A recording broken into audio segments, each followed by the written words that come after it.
I stand to seek clarification. One of the clarification I'm seeking is that I would want to know if this House is aware that on the May 8th, 2024, Justice Radido in the High Court sitting did make a ruling concerning the discipline and procedure concerning this very individual whose name has appeared before this House.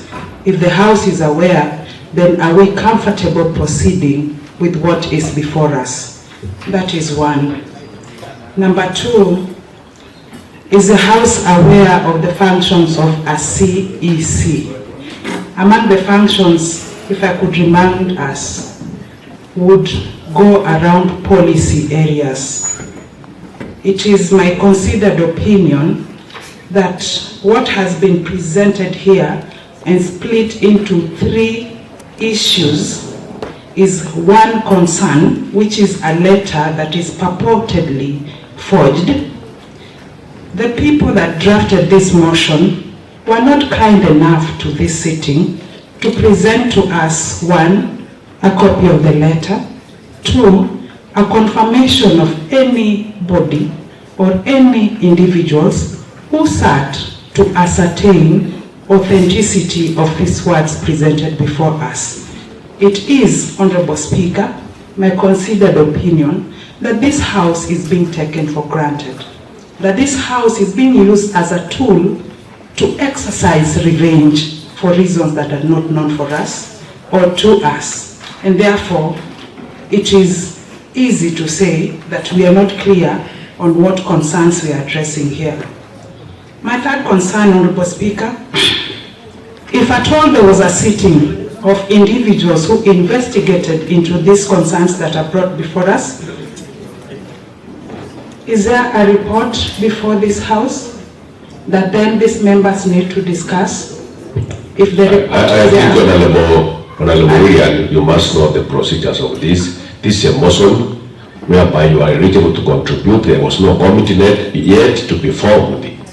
Speaker, you have given me an opportunity to contribute. Allow me to contribute. I will appreciate. I should elect all members. If you want to give me specific timing, I will appreciate your timing, but I do not agree to you directing my thinking. And so I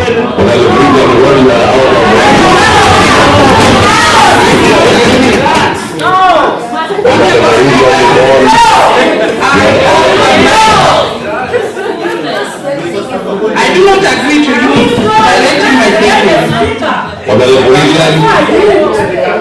Honorable William, you are a member like another member. When the motion has come and I am electing that no committee has been formed. When I am electing that no committee has been formed, Speaker, you should not tell me that I should not elect you. I am here to elect you.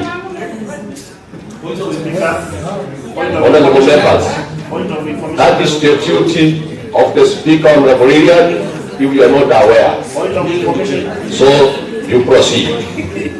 Upon guided, Honorable Speaker, you seem to be having quite a number of supporters of who should leave and who should stay in their office. I am not guided.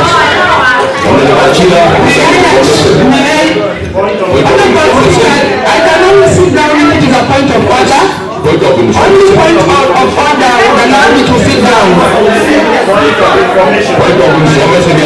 No. Only a point of order takes precedence, Honorable Speaker. Yes. Honorable Lydian, what you know than any other member? Hold on for information before you proceed. Yes, proceed.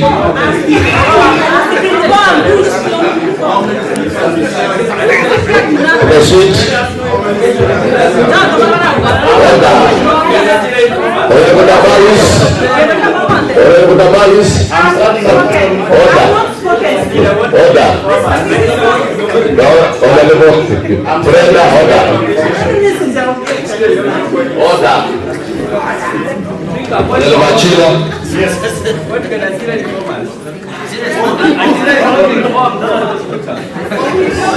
no problem, Mr. Speaker.